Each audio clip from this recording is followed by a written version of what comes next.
본 방송에서 제공하는 투자 정보는 투자 판단에 대한 조언입니다. 방송에서 제공하는 주식의 가치, 가격 상승 및 가격 하락에 대해서는 방송사에서 보장하지 않습니다. 네, 오늘의 주요 헤드라인 소식입니다. 연이은 에너지 저장치의 화재 원인이 배터리 결함이 아니라는 조사 결과에 삼성 SDI와 LG화학이 상승했습니다. 증권가에서는 하반기부터 ESS용 2차 전지 출하량이 증가할 것으로 전망하고 있습니다. 갑질 논란으로 모든 직책에서 물러났던 조현민 전 대한항공 전무가 한진칼 전무로 복귀했다는 소식이 전해졌습니다. 이에 한진칼을 비롯한 관련주들이 약세를 보였고 한 증권사는 한진칼에 대해 매수해서 보유 의견으로 하향 조정을 내기도 했습니다. 하나투어가 홍콩 협력사에 경비를 지급하지 않아 소송을 당했다는 소식이 전해지면서 52주 신저가를 기록했습니다. 하나투어 측은 이를 부인하고 있지만 이중장부 의혹까지 겹치면서 당분간 논란이 지속될 것으로 보입니다.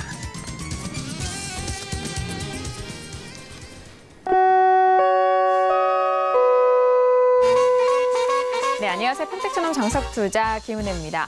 오늘은 연일 외국인과 기관의 매수 속에서 오늘도 양 지수 모두 상승으로 마무리가 됐습니다. 장 초반에 하락 출발이 됐지만 꾸준하게 장 후반까지 상승하는 흐름으로 오늘장 마무리가 됐는데요. 오늘 상승으로 코스피 지수는 2100선에 안착을 한 상황이고 4거래일 연속 상승 랠리를 이어가고 있는 상황입니다. 이번 주 만기를 앞두고 오늘도 외국인과 기관은 선물 시장에서도 매수 포지션을 보인 상황이고요. 하지만 반대로 개인의 현선물 쪽에서는 순매도 포지션으로 대응을 하고 있습니다. 한편 코스닥 지수는 전일장 좀 부진했었던 제약 바이오 업종의 오늘 강세 흐름 속에서 지수 상승을 견인한 상황입니다. 자, 이렇게 오늘 화요일장도 모두 마무리가 되는데요. 오늘도 정석투자와 함께 하시면서 오늘 시장에 대한 정리와 그리고 내일 시장에 대한 대응 전략까지도 꼼꼼하게 확인해 보시길 바라겠습니다. 그럼 오늘 시장 흐름 다시 한번 정리합니다. 시세 보시죠. 네, 오늘 코스피 지수는 전일 대비 0.59% 상승한 2111.81에 장을 마쳤습니다. 수급상 확인하시죠. 기관과 외국인의 동반 순매수, 반면 개인 홀로 순매도 이어갑니다. 코스피 시가총액 상위 종목 확인하시죠. 삼성전자와 SK하이닉스 연일 상승세를 이어갑니다. 그 밖에 대부분의 코스피 시가총액 상위 종목들도 전일장에 이어서 오늘장도 상승을 이어가고 있는데요. 삼성전자는 오늘 44,850원에, SK하이닉스는 67,200원에 오늘장 마무리가 됐습니다. 계속해서 코스피 시가총액 상위 종목 확인하시죠. 앞선 헤드라인 뉴스를 통해서 만나보신 LG화학은 1% 넘는 상승 속에서 34만 1,000원에 장을 마쳤고요.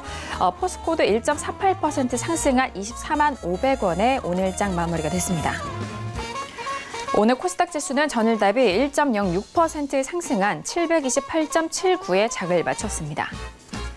수급상 확인하시죠. 기관과 외국인의 동반 순매수, 반면 개인 홀로 순매도 이어갑니다. 코스닥 시가총액 상위 종목 확인하시죠. 셀트리온 헬스케어는 2% 넘는 강세로 58,900원에, 헬릭스미스도 3% 넘는 상승 속에서 197,400원에 오늘장 마무리가 됐습니다. 계속해서 코스닥 시가총액 상위 종목 확인합니다. 메디톡스도 오늘 강보합권 마감 속에서 44만 600원에 장을 마쳤고요. 셀트리온 제약도 1.74% 오른 52,600원에 오늘장 마무리가 됐습니다. 네, 본격적으로 화요일장 정석투자 시작합니다. 화요일 저녁은요, 학과장 정우영 대표님과 함께 이어갑니다. 학과장님 안녕하세요. 네, 안녕하세요. 네, 반갑습니다. 자, 어제장에 이어서 오늘장도 연일 상승을 보여주고 있는데 전일장 전망에서 하신 말씀이 있었습니다. 2100선의 회복 여부에 따라서 앞으로의 흐름을 좀 살펴볼 수 있을 것이다 라고 하셨는데 종가 기준으로 오늘 2100선에 좀 안착한 흐름입니다. 어떻게 보셨을까요? 오늘 장중에도 보고 장 마감 후에도 생각을 해봤는데 점점 더 제 역할이 필요한 시점이 다가오는 것 같습니다. 그래서 오늘도 시황 코너에서 재미있고 유익하게 그런 내용 위주로 전달해드리겠습니다. 네, 전일전 전망 참고하셨던 분들이라면 오늘 우리 시장 꼼꼼하게 잘 살펴보셨을 것 같습니다. 덕분에 또 오늘 시장에 대한 점검을 통해서 앞으로 시장에 대한 전망까지도 함께 알아볼 수 있는 시간이 있으니까요. 오늘도 정석투자 꼭 함께 해주시길 바라겠습니다. 자, 그럼 오늘 첫 번째 코너로 바로 들어가 봅니다. 오늘의 첫 번째 코너는 시황 분석론이 기다리고 있습니다.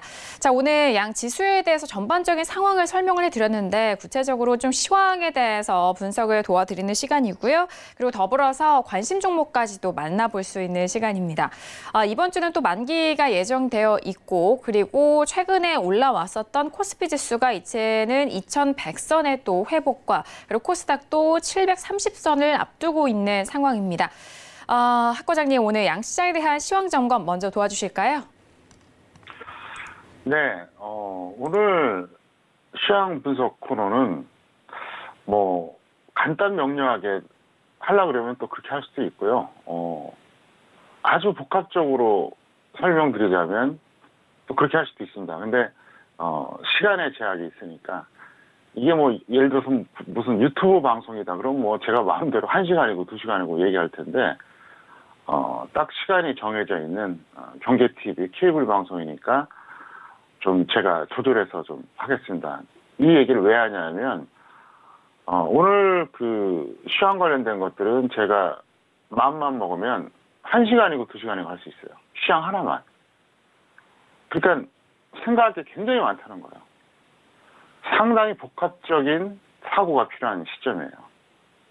단순하게 차트만 봐서도 안 되고요. 수급만 봐서도 안 되고 정상적인 요인, 비정상적인 요인, 경제적 측면, 심지어 정치적 측면까지 다 고려해야 된다. 그래서 그런 것도 그렇고 시장에 대한 어떤 흐름, 대응, 합리적이고 효율적으로 어떻게 해야 되는지 이런 것들 다 얘기하고 싶은데 그래서 이제 미리 말씀드리지만 오늘 그 2번 코너 종목 히스토리, 3번 코너 종목 상담 요거는 최대한 압축해서 하겠습니다. 오늘 장을 먼저 얘기해드리고 이제 풀어나가도록 하겠습니다. 등락 결과를 보면 코스피는 하락 출발 후에 상승 마감했습니다. 종가 기준 2100선을 돌파해줬고요. 코스닥은 반대였죠. 상승 출발했습니다. 역시 상승 마감했는데 120일 이동평균선을 돌파했습니다. 그래서 이게 굉장히 의미가 있다 이렇게 설명을 드릴 수 있겠고요. 등락 원인을 본다 그러면 역시 코스피나 코스닥이나 수급이 좋았어요.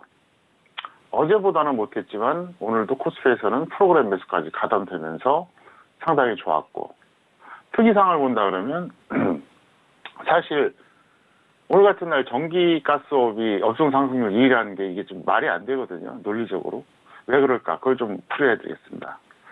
그 다음에 코스닥은 이제 단기 상승은 코스피보다는 역시 탄력적입니다. 제가 이제 어제도 그런 말씀 드렸었는데 그래서 이제 오늘 내용 일단 간단하게 차트로 설명드리겠습니다. 차트 보시겠습니다. 이게 코스피예요. 2100선 돌파를 했습니다. 2100선이 여기거든요. 어쨌든 종가 기준으로 돌파를 했습니다. 그 다음에 코스닥을 볼까요? 이 빨간색이 121선이에요. 근데 이거를 확실하게 돌파했죠. 이게 이제 오늘 결과로 보는 어떤 코스피와 코스닥의 그 어떤 특징이다 이제 볼 수 있겠고요.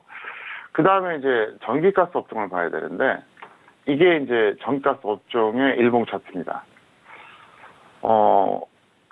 저점을 찍었던 것은 코스피랑 비슷합니다. 저점을 찍었던 시점이 코스피가 이제 5월 29일이었습니다. 네, 수요일이었죠. 그리고 나서 이제 오르다가 밀리다가 다시 올라갔는데 저점을 찍고 오늘 지수가 좋으니까 이제 올라간 것까지는 이해는 가요. 그런데 문제가 뭐냐? 지금 장세에서 업종 상승률 1위가 되기에는 흐름상 이게 맞지가 않아요. 제가 항상 말씀드렸지만 전기가스 업종이라고 하는 것은 오히려 하락 추세일 때 더 탄력적입니다. 지수가 상승 탄력일 때보다. 오늘은 엄밀히 말하면 전기전자, 운송장비, 화학, 철강금속, 아니면 그것도 아니면 의약품. 그쪽에서 업종 상승률 1위가 나오던가, 그것도 아니면, 좀 주변 업종이라고 봐야죠. 그러니까 중심 업종은 아니지만, 그쪽에서 탄력적으로 이제 가는 어떤 종목들이 있어서 1위가 나와야 되는데, 이게 1위라는 거예요. 상식적으로 잘 아시는 것처럼, 전기가스업은 이제 우량주가 많이 모여있고, 그것들이 올라가기 위해서는 누가 매수해야 되죠? 외국인과 기관이에요. 근데 외국인과 기관이 이쪽에 더 눈독을 들였다는 거죠. 이건 뭘 의미할까요? 추세적인 상승을 생각하지 않는다는 얘기입니다. 그래서 상당히 의미가 있다. 이렇게 설명드릴 수 있겠고요. 그 다음에 여기서 보시면 다시 코스피 보겠습니다. 코스닥은 뭐 크게 볼 거 없고요. 제가 오늘 장 끝나고요. 잠깐 잤어요. 좀 피곤해서. 제가 토요일에 부분 마취를 하고 5시간 술을 받았더니 긴장하잖아요. 그러니까 일요일, 월요일, 오늘까지 되게 피곤하더라고요, 솔직히. 푹 자고 나서 딱 일어났는데 그 마음은 편해요. 근데 그 생각이 들더라고요. 6월에는 내가 기가 막히게 한번 수익으로 연결해야겠다. 왜 이런 생각이 드냐면 조금 제가 좀 5월 장세는 좀 억울했습니다. 왜 그런지 지금부터 잠깐 차트로 설명드리겠습니다. 저는 2019년에 여기서 고점을 정확하게 맞췄어요. 그리고 나서 이까지도 리딩을 잘했는데 그 이후에 다시 여기서부터 하방을 고집하면서 좀 고생을 했습니다. 그러니까 이 고점은 정말 정확하게 맞췄어요. 그리고 여기까지도 잘 끌고 왔어요. 그리고 나서 이제 올라갔다가 여기서 또 다시 매도를 쳤죠. 하방으로. 내려갔는데 여기서 계속 이제 고집하다가 이제 여기서 고생을 했지만 결국 이 라인 걸치면서 제가 이제 이중고점 가능성이 있다고 주장했던 시점이 바로 여기였습니다. 4월 끝나기 전이었어요.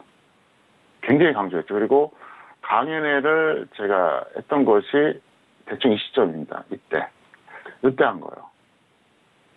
그래서 이제 강연회 그때 참여하셨던 분들이 한 1,100명 정도 되니까 아마 다 기억하실 겁니다. 뭐 한두 명이래야 제가 거짓말을 하죠. 그때 강연회 때 제가 4월 20일에 그랬잖아요. 어차피 2000선 쪽으로 지수 내려간다. 그리고 이중고점 가능성이 높다. 강연회 끝나고 나서도 이 구간에서 제가 엄청나게 이 방송을 통해서도 얘기했어요. 여기서 얘기를 안 한 게 아니에요. 여기서 했어요. 저 분명히. 4월 말에. 그리고 나서 정말 지수가 박살이 났죠. 이렇게 돌이켜보니까 그때 그냥 매도 한두 개 걸어놓고 뭐 옵션이야 시간같이 소멸이 있으니까 계속 홀딩은 못하죠.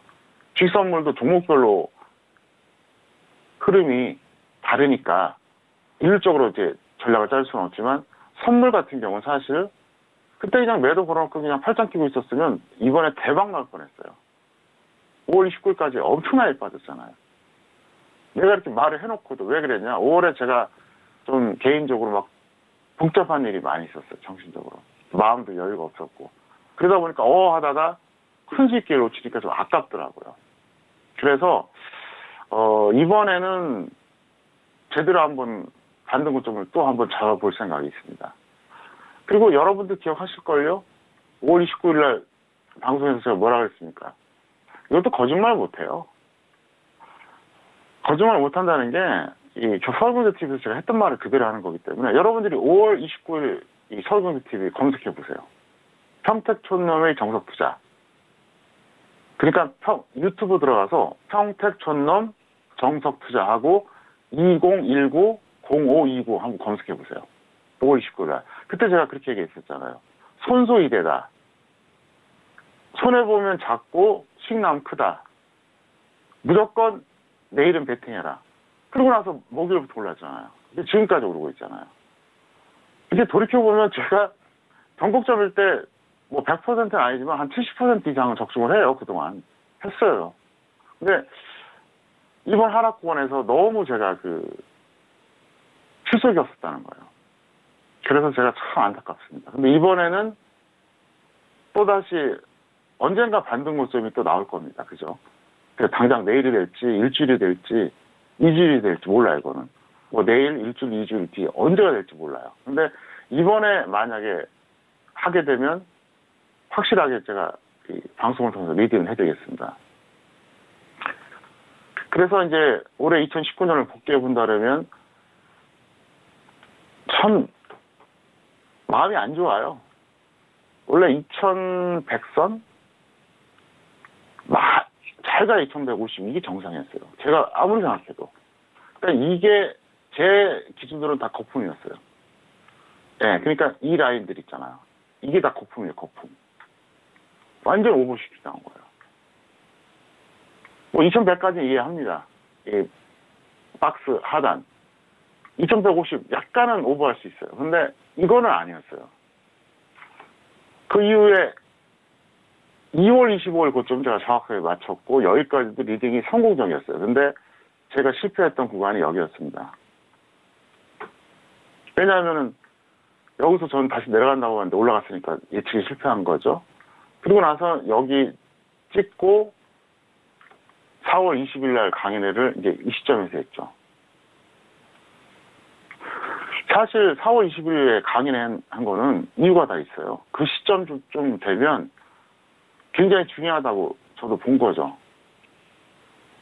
그래서 이제 미리 이제 날짜를 잡은 건데, 제가 방송에서도 4월 말에 계속 그랬잖아요. 어차피 2,000선 근처로 간다. 그리고 이중 고점 가능성 높다. 그리고 이제 4월 20일 강연에서도 그랬잖아요. 이게 지수가 비정상적으로 올라간 것이다. 아무리 높아도 2150, 낮이면 2100이 정상이었는데 너무 올라갔다. 근데 강연이 끝나고 나서 이제 얼마 안 됐죠. 한 10일 지나고 나서 그냥 박살이 났잖아요. 그러니까 고점 라인 여기에서부터 저점 여기까지 무려 235포인트가 내려왔어요. 한 40일 만에. 약 40일 만에. 235포인트 많이 내려온 거죠. 그리고 이제 올라가는데 여기서 계속 못 가요. 어차피.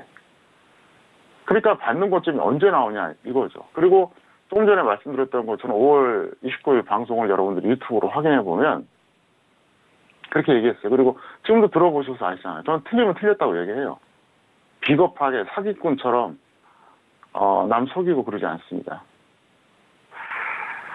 어쨌든 그랬는데 이번에 그 반등 고점까지는 제가 어쨌든 확실히 한번 잡아보겠다 설명을 드리겠고요.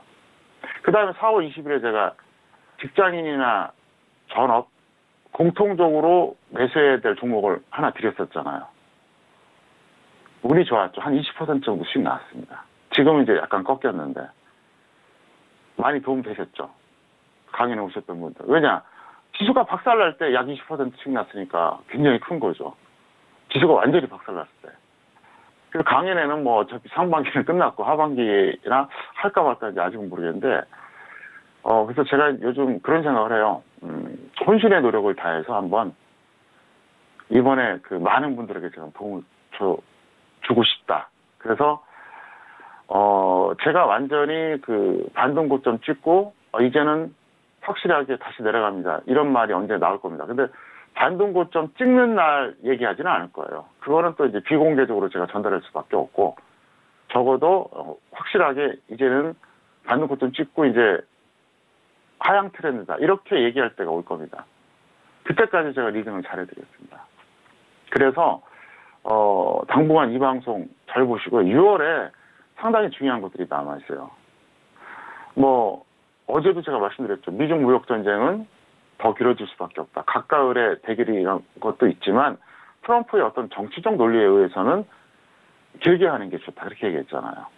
지금 미중 무역 협상 타결된다 한들 내년 11월, 내년입니다. 올해가 아니에요. 미국의 유권자들이 피부로 와닿지 않는다. 계속 싸우는 모습이 더 좋다. 그리고 이제 그 금리 인하 같은 경우 지금 미국을 비롯해서 전 세계가 관심사잖아요. 저는 결론은 내렸어요. 근데 공개하지는 않겠습니다. 공개적인 방송에서 너무 많은 걸 공개해버리면 그것도 좀 문제가 있고 해서 결론을 내렸습니다. 어떻게 될지. 그래서 그런 것까지 다 복합적으로 봐야 되는데 어제 했던 얘기 이것만 명심하세요. 어제 제가 그런 얘기 했었죠. 어차피 금리 인하 여부에 따라서 미국이 금리 인하를 하냐 안 하냐에 따라서 분명히 미국은 영향을 상당히 많이 받을 겁니다.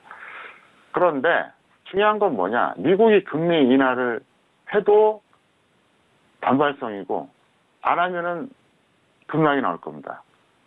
근데 중요한 거는 우리는 한국에 투자하는 거잖아요. 한국 시장에 투자하는 거잖아요. 이렇게 보시면 돼요. 어차피 금리 인하를 해서 미국이 단발적으로 더 올라간다고 해도 한국은 제한적으로 올라가고요. 쉽게 말하면 미국이 10만큼 올라가면 한국은 한 3만큼, 4만큼 올라갈 겁니다. 반대로 금리 인하를 안 해요. 그래서 시장에 그 실망 물물이 쏟아져요.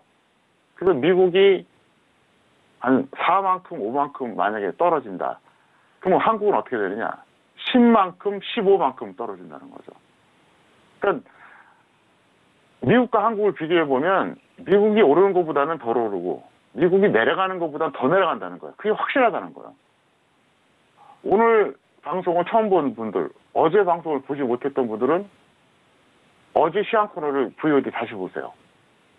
유튜브 들어가셔서 평택촌놈 정독투자 치고 2019 0610이 되겠죠. 바로 어제 거니까 자세하게 설명이 되어 있습니다. 그래서 상당히 중요한 구간이 왔다. 이제 이걸 설명드리겠고요. 일단 또 마지막 코너에서 제가 추가적인 내용을 전달하겠습니다. 네, 오늘 양시장에 대한 시황 점검 먼저 도와드렸습니다. 전일장과 또 이어지는 흐름인 만큼 어제장의 시황 다시 보기로 살펴보셔라라고 말씀을 해드렸으니까요. 참고해 주시길 바라겠고요.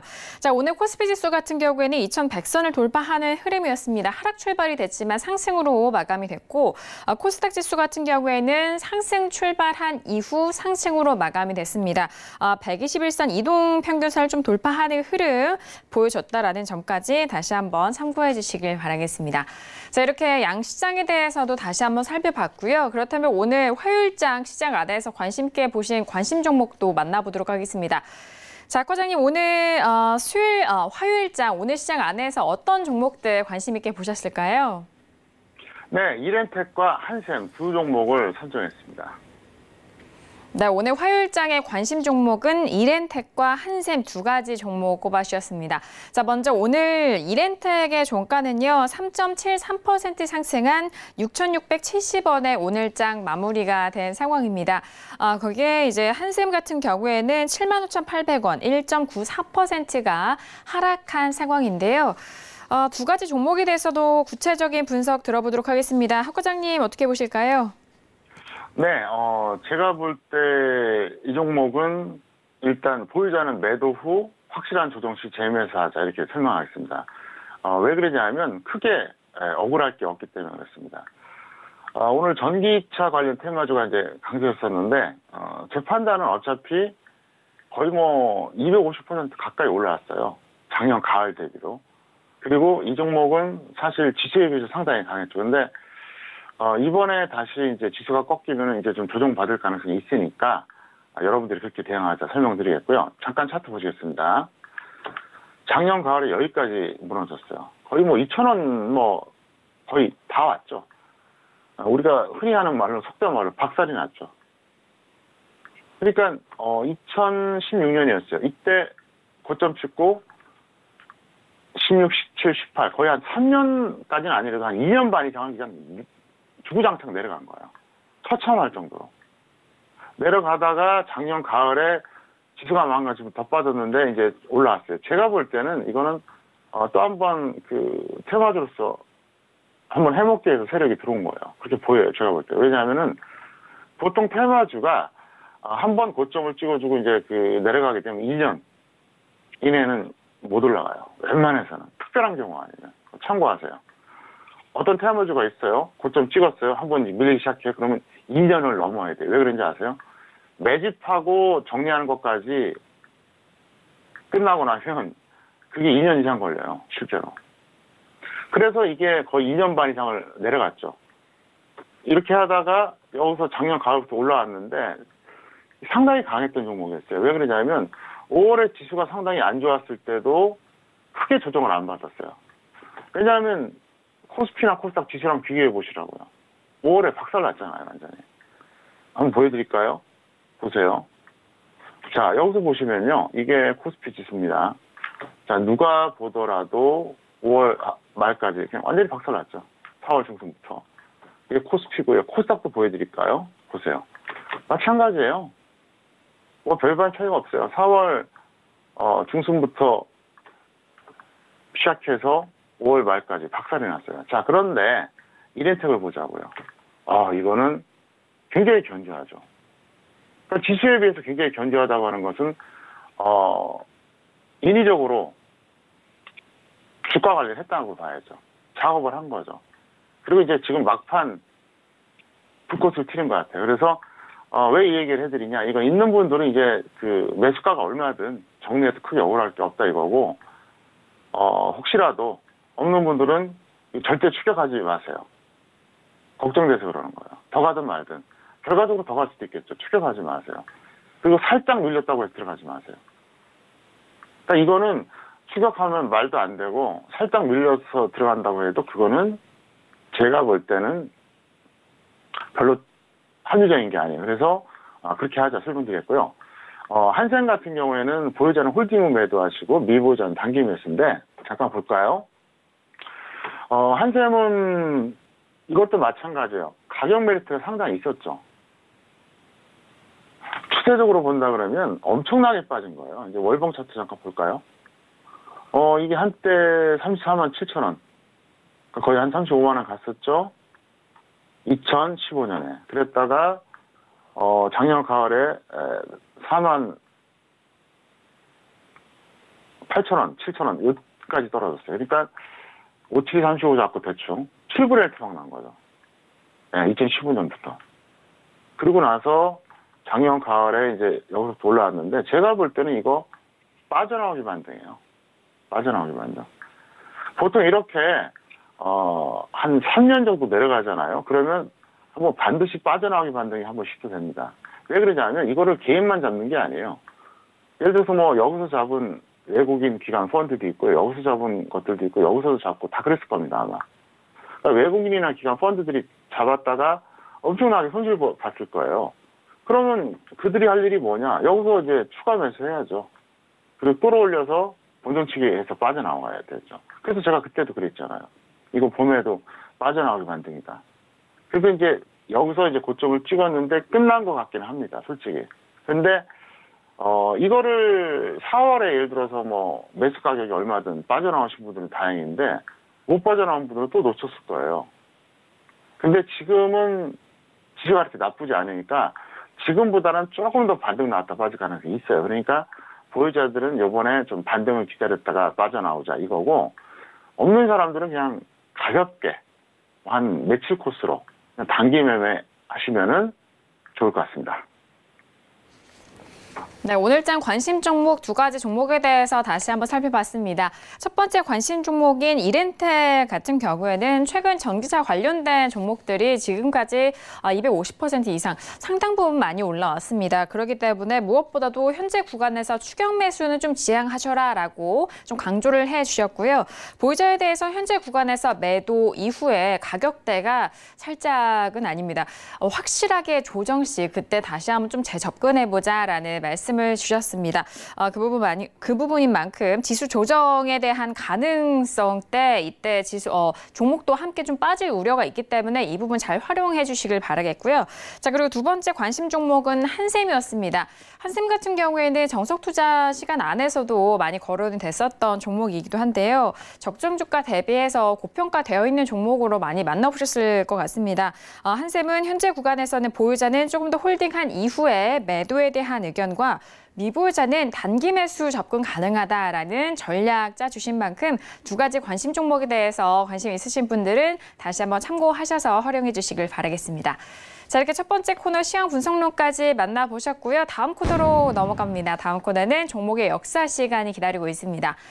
전일장이죠. 월요일장과 그리고 화요일장 오늘은 또 교육 내용으로 여러분들 찾아가고 있는데요. 이번 코너는 종목의 역사 시간으로 한 종목에 대해서 또 관련된 이야기와 그리고 흐름에 대해서 다시 한번 좀 살펴보는 시간입니다. 자, 학 과장님, 오늘 종목의 역사 시간을 통해서 어떤 종목들 다시 한번 살펴볼까요? 네, 제가 매주 월화수 방송하는데 월요일은 교육을 시켜드리고 화요일에 이제 종목 히스토리를 하죠. 사실 수요일은 없어요. 수요일은 그래서 2번 코너가 없습니다. 그래서 수요일은 이제 시간 끝나고 바로 이제 종목 상담 바로 갈아타는데 수요일도 제가 뭔가 어떤 그 이색적인 코너를 하나 만들어 볼까 지금 고민 중입니다. 그래서 방송사랑 협의해서 한번 만들어 보겠고요. 아마 그 실전 투자에 큰 도움은 안 돼도 상당히 재미있을 겁니다. 그래서 지금 제가 고민 중에 있습니다. 그래서 한번 보시기 바랍니다.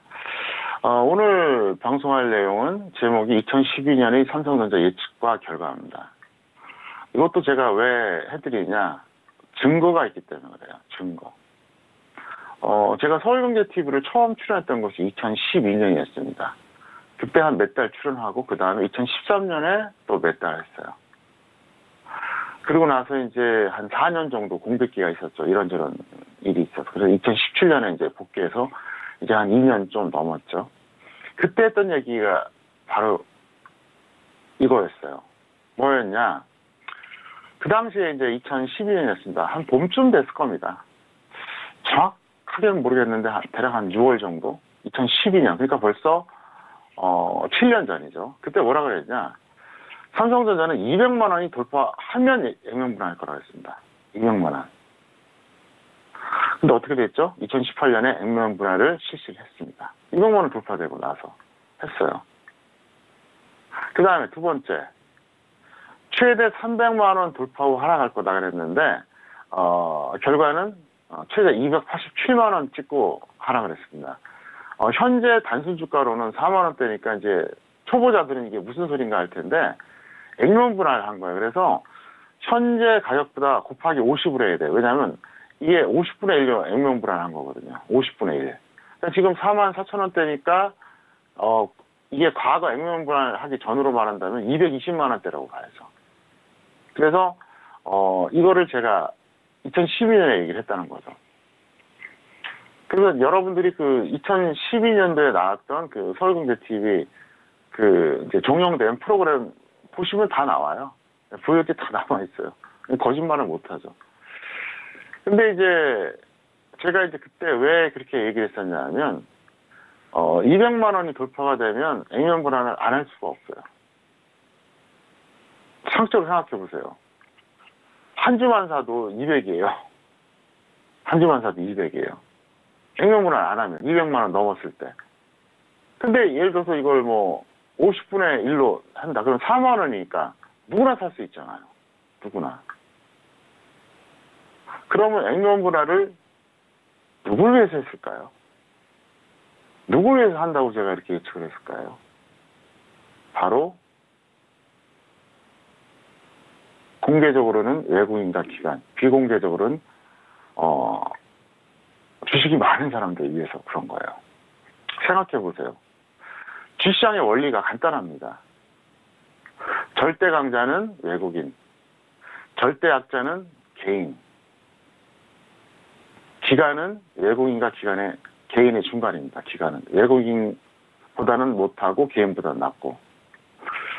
누가 손해를 봐야지 될까요? 개인이 손해를 봐야 됩니다. 주식 투자하는데 3대 주체가 있잖아요. 외국인, 기관, 개인. 누가 돈 벌 것 같아요? 당연히 외국인이 많이 벌고요. 기관 적당히 벌고요. 개인들이 손해보는 구조가 바로 주시장입니다. 중요한 건 뭐냐? 나만 손해 안 보면 되는 거예요. 어차피 개인 투자자들은 주시장에서 영원한 프랑크톤입니다. 1차 포식자가 기관이고요. 2차가 이제 외국인이겠죠. 모두가 벌 수가 없어요. 누군가는 수익이 날 때 누군가는 손해를 봐야 돼요. 그럼 누가 손해를 봐야 될까? 바로 개인입니다. 자, 그러면 개인들한테 물량을 떠넘겨야겠죠, 삼성전자를. 그러기 위해서는 뭘 해야 될까요? 당연히 액면분할 해야죠. 그래야지 들어올 거 아닙니까? 200만 원이 단순주가로 넘었는데 개인들이 들어올 수가 있냐고요. 힘들어요. 재산 많은 사람 아니면 힘들어요. 1000만 원이래 봤다 달랑 5주밖에 못 사니까. 너무 답답하죠. 속도가 빠른 종목도 아닌데. 그래서 저는 200만 원이 넘어가면 개인들한테 떠넘기기 위해서 반드시 액면 불안한다고 이미 7년 전에 판단한 거예요.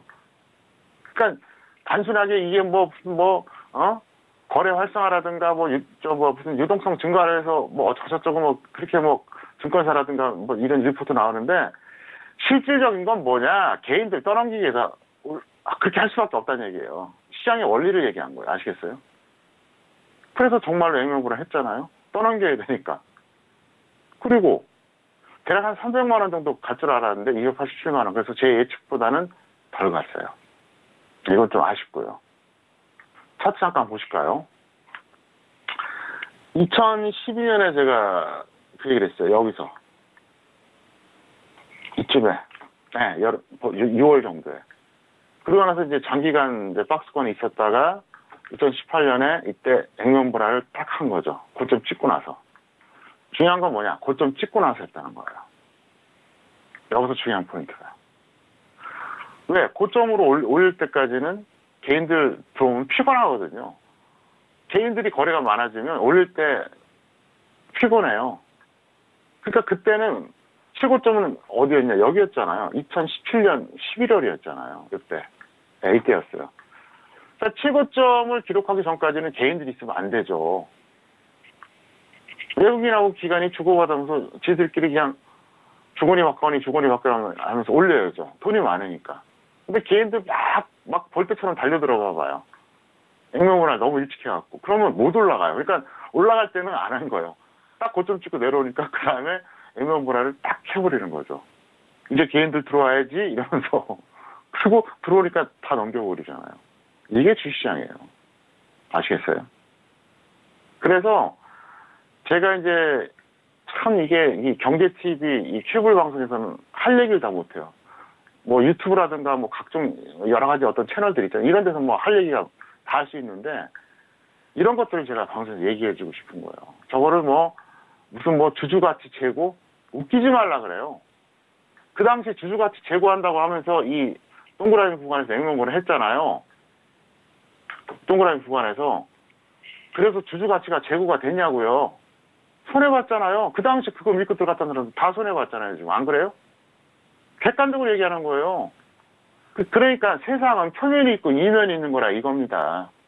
표면적으로만 보면 하수죠. 초보자죠. 주식도 그렇고 세상도 그렇고 이면을 봐야 될 거 아닙니까? 그거예요 바로. 아시겠습니까? 어쨌든 삼성전자는 위대한 종목이에요. 그리고 어쨌든 저는 우리나라가 어떻게 변할지 모르겠지만 저는 언젠가는 이건희 회장님이 위인전에 나올 사람이라고 생각합니다. 왜 그런지 이제 한번 교육적 측면에서 잠깐 말씀드리겠습니다. 삼성그룹 자체가 대한민국의 어떤 GDP, 수출에서 차지하는 비중이 무지막지하다는 건 다 아실 겁니다. 삼성그룹 자체가 대략 한 GDP가 한 25%, 수출이 한 30% 되죠. 아마 지금 더 넘을지도 몰라요. 삼성과 관련된 그 삼성 타이틀이 있는 회사도 그렇지만 이제 그 관련 중소기업까지 말하는 거예요. 근데 거기서 핵심이 뭐냐? 반도체죠. 그 다음이 스마트폰으로 넘어갔다가 요즘 또 다시 또 반도체가 부각이 되고 있습니다. 삼성에 대해서 또 이건희 회장님에 대해서도 이렇게 말이 많은데 저는 그 얘기는 하고 싶어요. 삼성이 없었더라면 대한민국은 여기까지 오지 못했습니다. 그리고 그 지역이 바로 이건희 회장님인데 이걸 얘기해 드릴게요. 그냥 상식적으로 알고 있어요. 원래 1975년에 한국반도체 인수한 겁니다. 원래 삼성그룹은 뭐죠? 모태가? 삼성물산입니다. 삼성상해로 시작했어요. 지금 50대, 60대 분들은 아실 겁니다. 이렇게 동네 슈퍼가 무슨 상해에 이렇게 간판 달았잖아요. 삼성상해가 원래 출발점이고 그게 바로 현재 삼성물산이 된 거예요. 그리고 나서 그러니까 삼성물산은 뭐죠? 유통업이에요. 그 다음에 제일모직, 네, 옷감 만드는 회사. 그 다음에 제일제당, 은신료 그거예요.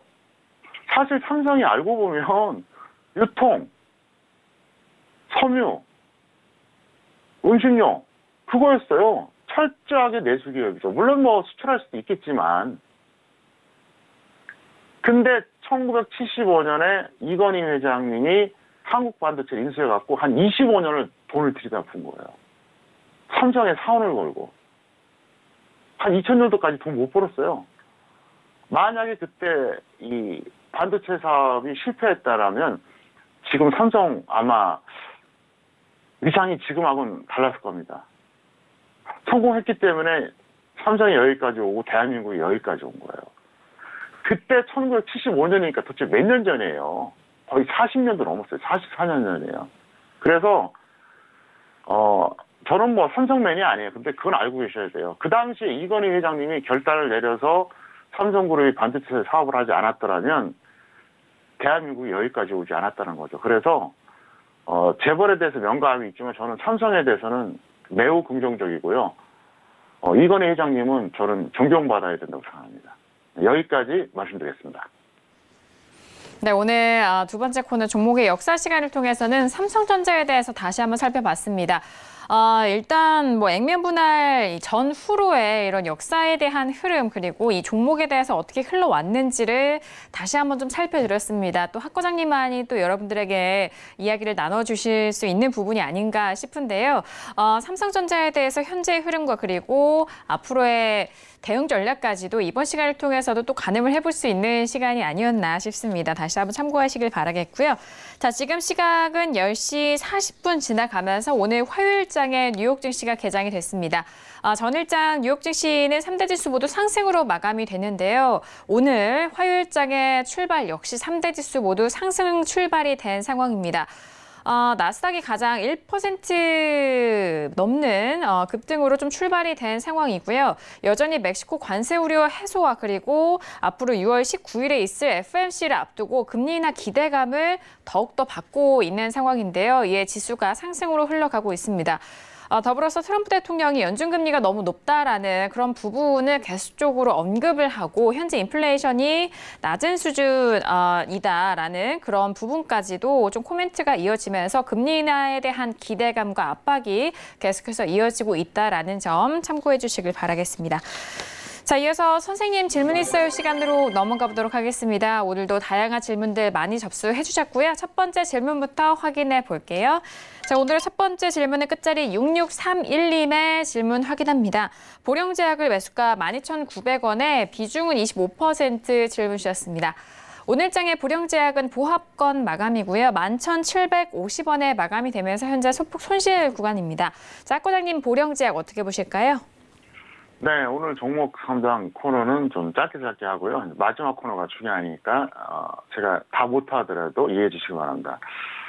보령제약은 매수는 뭐 별 문제가 없어요. 근데 손절을 안 한 거예요. 그래서 이제 추가 매수 후에 본전 매도 또는 손절 마이너스 10% 대응하자. 뭐 이 정도 설명하겠습니다.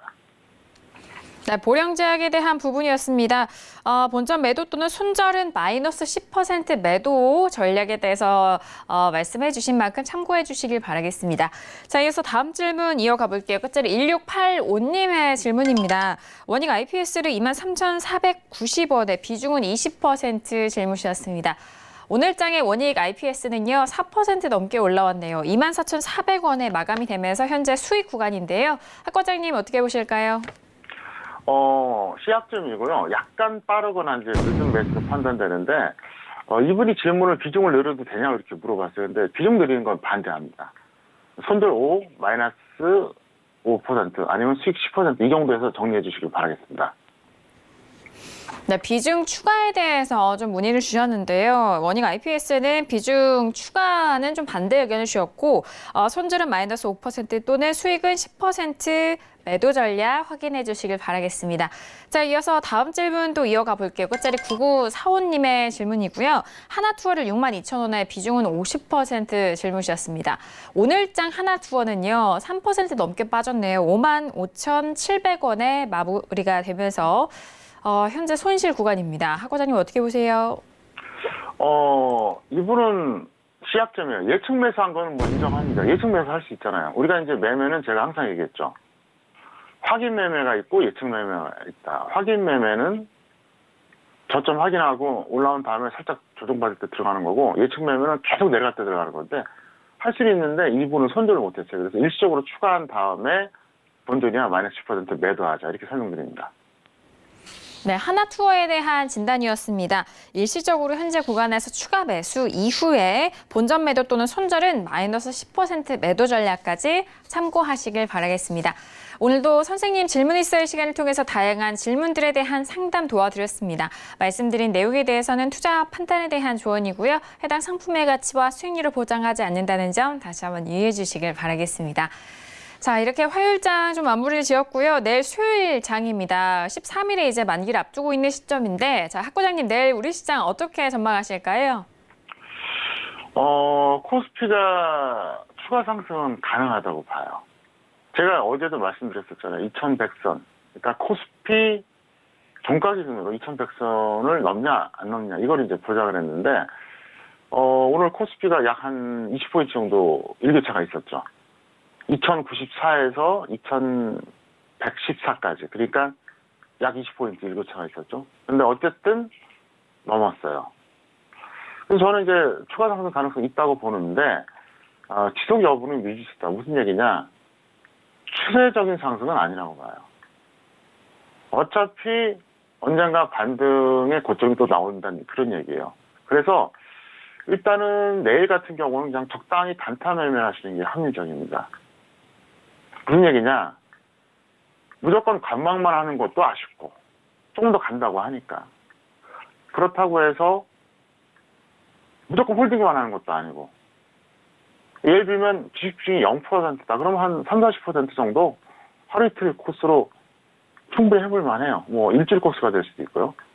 반대로 주식 비중이 100이다. 꽉 차 있어요. 그러면 적당히 비중을 줄이면서 뭐 단타할 거 있으면 하고, 없으면 그냥 탄력적인 종목 좀 더 끌고 가다가 언젠가 던지고, 이런 준비를 해야 된다는 거예요. 여기서 이제 포인트가 뭐냐? 어차피 미국이 금리 인하가 되느냐 안 되느냐, 여기 따라서 시장이 완전히 달라지잖아요. 그건 여러분 다 아시잖아요, 누구나. 그럼 포인트가 뭘까요? 미국이 금리 인하 할 거냐 말 거냐, 그거잖아요. 근데 FOMC가 6월 19일 날 열리고 이제 한 6월 20일 정도쯤에 아마 결과가 나오겠죠. 근데 그럼 그 과정까지가 이제 문제죠. 이번 주 이제 월화 지났어요. 그러면 이제 수 먹고 3일 남았고, 그 다음 주 이제 FOMC까지 간다 그러면 한 대충 한 4일 정도. 그러면 앞으로 7일 동안 어떻게 움직이냐 이거예요. 근데 7일 동안 움직이는 거는 저는 약간 혼조세가 나올 가능성이 높다고 봅니다. 그래서 제가 지금 드릴 수 있는 말씀 그거예요. 지금 5월 하순에 저점을 찍고 나름대로 한 100포인트 가까이 올라왔어요. 왜냐하면은 5월 29일에 2116이었거든요. 그리고 지금 오늘 2114까지 올라갔다 2112에 끝났으니까 거의 100포인트 올라왔죠. 98포인트나 100포인트나. 그죠? 크게 억울하진 않아요, 이제. 차트 잠깐 보실까요? 제가 설명을 드렸었죠. 5월 29일 방송 여러분들이 궁금하면 보라고요. 여기 이제 5월 29일 날 방송에서 내일은 여러분들이 손수이대 전략이니까 무조건 배팅하라고 얘기했었잖아요. 과감하게. 그러고 나서 거의 100포인트 올라왔어요. 저 이 차트 보면 참 신기하지 않아요?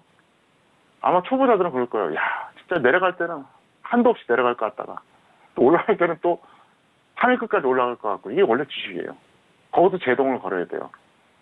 하늘 끝까지 올라갈 것 같을 때 매도하고, 아주 그냥 지하로 더 내려갈 것 같을 때 매수하고, 그게 주식이거든요. 근데 이제 앞으로 이제 미국의 금리 인하가 결정되는 게 이제 그 날짜로 환산했을 때 이제 거래일수로 한 7일 남았는데, 여기서 쉽게 계속 가거나 또 쉽게 계속 내려가거나 그럴 것 같지는 않아요. 그래서 제가 단타하시라는 거예요. 그리고 이번에 그 비중이 많았던 분들은 하여간 이번 주나 다음 주 중에 적당히 줄이시는 게 좋아요. 왜 그러냐? 어차피 반등고점 찍고 또 내려가거든요. 중요한 거는 현재 두 가지입니다. 딱 두 가지. 여러분들이 궁금한 게 그거예요. 미국이 금리 인하를 하느냐 안 하느냐, 이게 궁금하겠죠. 그죠? 제가 나름대로 좀 분석해서 결론은 내렸지만 조금 더 추가 분석이 필요하니까 뭐 다음 주 정도 임박해서 한번 좀 힌트를 드리겠고요. 두 번째는 뭐냐, 평택촌놈의 말 맞다나 대세 하락은 이어지는 건 맞는 것 같다. 그럼 이번에는 받는 곳쯤이 어디냐 이거잖아요. 맞죠? 두 가지가 가장 중요하잖아요. 그래서 미국의 금리 인하 여부는 제가 이제 다음 주에 임박해서 FOMC 열리기 뭐 하루 전 혹은 뭐 빨라야 이틀 전 그때쯤 한번 살짝 코멘트를 해드리겠고요. 그것도 뭐 구체적으로 할지 그냥 선문답식으로 할지 그건 몰라요. 어쨌든 살짝 해드리겠고요.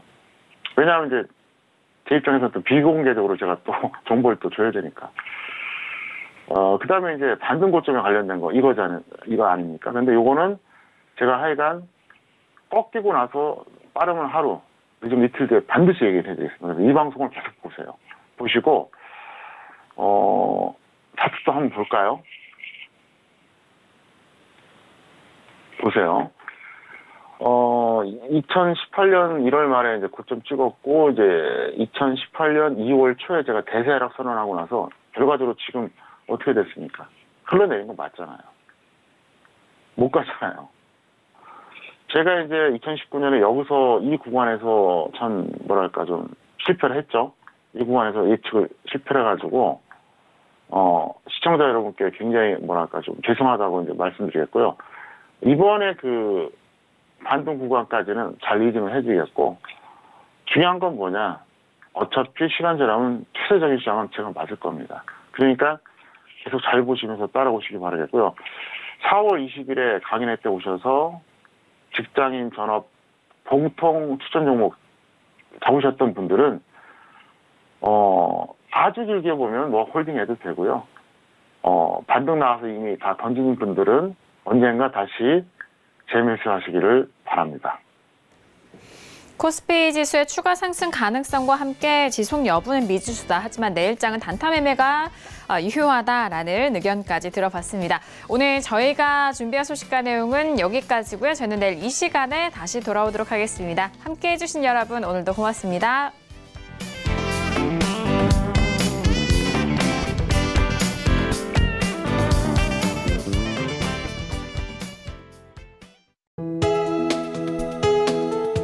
방송에서 제공하는 투자 정보는 투자 판단에 대한 조언입니다.